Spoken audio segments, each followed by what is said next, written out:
Diputados del PAN, le decía antes de ir a la pausa, están descartando una alianza con el PRD para vencer al PRI el próximo 7 de junio. Para hablar sobre este tema, tenemos en la línea a Juan Pablo Adame, diputado. Buenos días, ¿cómo está?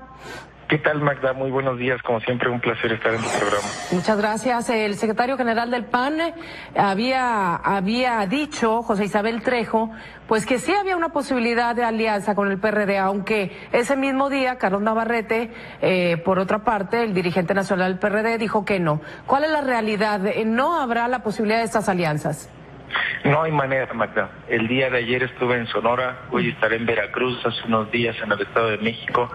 Los candidatos del PAN están en la calle, están caminando, están convenciendo a más ciudadanos y sería un pésimo mensaje el que en este ámbito democrático, pues ahora se les dijera a unos días de las elecciones, pues que siempre no va a competir el PAN. Lo que hay que dejar muy en claro es que los ciudadanos en todo el país van a ver en su boleta a un candidato del PAN y ese es el mensaje que nosotros queremos dar. Ahí está la propuesta. Ahí están los candidatos, faltan unos días para que se cierren las campañas. Se hablaba mucho, por ejemplo, del caso de Guerrero, de que el PAN iba a declinar ahí en la gubernatura. Y te puedo decir con toda claridad que no será así. Nuestro candidato Jorge Camacho va a cerrar este domingo en Taxco a las 5 de la tarde, con muchos cierres regionales que va a tener, y será la votación más alta en la historia del PAN de Guerrero, y es así como nosotros estamos enfrentando cada uno de los 300 distritos y cada una de las gubernaturas que estamos peleando. Entonces, en ese sentido, no va a haber sorpresas para el PRI de alianzas en ninguno de los estados, entre el PAN y el PRD. En ninguno de los 300 distritos, en ninguna de las candidaturas de gobernador que se están peleando, el PAN va a declinar. Específicamente sería esta estrategia de la que ustedes hablan para poder impedir que llegue una mayoría hasta el Congreso de la Unión, en este caso a la Cámara de Diputados, por parte del PRI. ¿En qué pudiesen ponerse de acuerdo el PRD de manera ideológica con el PAN para llevar a cabo pues esta estrategia de unión, entre comillas, con ese objetivo? Mira, 7 de cada 10 mexicanos no aceptan al presidente Enrique Peña Nieto. Tiene una baja popularidad ya entre la población y en gran medida es por la reforma fiscal que se votó en la Cámara de Diputados. Hay que recordar que hace algunos meses el propio presidente del PRD dijo que si se lograba tener una mayoría opositora en la Cámara, él se comprometía a echar atrás la reforma fiscal que unos meses antes sus diputados del PRD habían votado. Así que estamos por ver eso, porque esa sería la primera prueba. Hay que recordar que la siguiente legislatura va a tener en los meses inmediatos la discusión del presupuesto, de la ley de ingresos y de la ley de egresos. Y ahí es donde vamos a tener esta mayoría opositora y vamos a ver si el PRD cumple su palabra de sí finalmente echar atrás esta reforma fiscal que se votó en esta legislatura. Bueno, pero ya se han sentado a platicar sobre este tema precisamente con la dirigencia o inclusive con los diputados del PRD. Así es, ya hay un compromiso público del presidente del PRD y lo hizo frente a los empresarios y creo que esa sería la primera prueba de fuego que tendría que enfrentar esta mayoría opositora que vamos a tener en el país. Bueno, ¿cuál es la perspectiva que tiene el PAN precisamente para las elecciones federales? ¿Con qué pudieran aportar en la Cámara de Diputados? ¿Qué porcentaje se llevaría en ese sentido a Acción Nacional para poder efectivamente echar a andar en un momento dado este proyecto en coordinación o en conjunto con el PRD?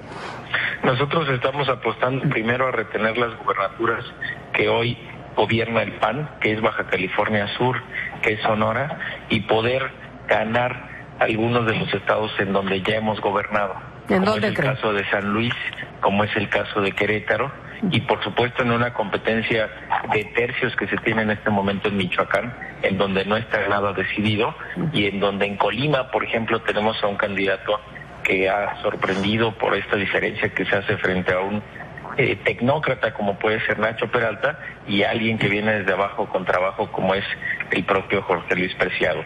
Y en el caso de Nuevo León, en donde tenemos también una elección a tercios que se va a definir el día de la elección, nosotros hemos insistido que el candidato Bronco pues es una burbuja que se va a reventar el día de la elección y que Felipe de Jesús Cantú pues tendrá la gubernatura muy a la mano. Son como nosotros estamos viendo estos procesos de las gubernaturas y por supuesto calculando un 30% para la elección hacia diputados federales. Entonces, en general, se puede pensar que el PAN está previendo que pudiese quedarse con 2 estados más sumar otros 3. Es así como nosotros estamos haciendo el cálculo con el caso de Nuevo León, que también lo tenemos ahí listo para poder competir. Son los 2 que ya tenemos, más Colima, más Michoacán, más San Luis Potosí, más Querétaro, más Nuevo León, en donde estamos con una fuerza muy competitiva. En el caso de Nuevo León mencionaba Juan Pablo, entonces, que ustedes piensan que la votación que no se lleve Jaime Rodríguez Calderón pudiese ir a dar a las arcas del PAN, hacia Felipe de Jesús Cantú. Es así como nosotros lo vimos. Yo estuve hace algunos días allá en Nuevo León. Hay una estructura fuerte, hay un ánimo positivo hacia la candidatura. La propia declinación que se dio de Elizondo, pues fue un motivo para que otros que estaban con él se incluyeran ahora en el proyecto de Felipe de Jesús Cantú, y tenemos la estructura lista para poder cuidar el voto y para poder invitar a todos los ciudadanos de Nuevo León a que voten por el PAN. Bien, y en el caso de Sonora, Juan Pablo, ¿usted está enterado de que ayer el PRI puso una denuncia ante la FEPADE en relación a un presunto maquinación de fraude? Dice César Camacho que se presume la maquinación de un fraude para el estado de Sonora en el caso de la elección del gobernador por el candidato Javier Gándara. Es decir, se encontraron algunas boletas que ya estaban señaladas por la elección de Javier Gándara. Estas boletas se encontraron en Mexicali y se presume de esta forma que pudiese tratarse de un fraude planeado por el PAN. ¿Tiene alguna información sobre esto y alguna opinión al respecto? Porque ya hay una denuncia ante la FEPADE, insisto. Precisamente el día de ayer estuve en Sonora y estuvimos revisando este caso. ¿Cómo lo identificamos nosotros? Como una estrategia desesperada del PRI por poder ya incluso tener algún motivo para anular la elección en Sonora.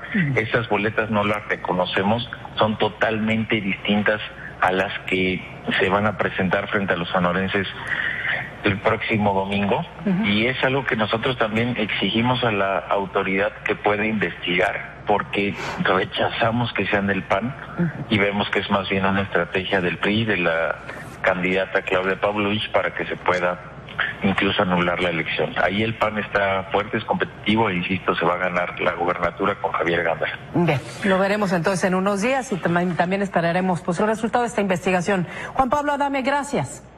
No, al contrario, un placer como siempre. Gracias, diputado, buen día. Mire, por otra parte, el PRI en el Distrito Federal está exigiendo que se esclarezca el asesinato del coordinador de la campaña de la candidata a diputada local, Aida Beltrán, quien recibió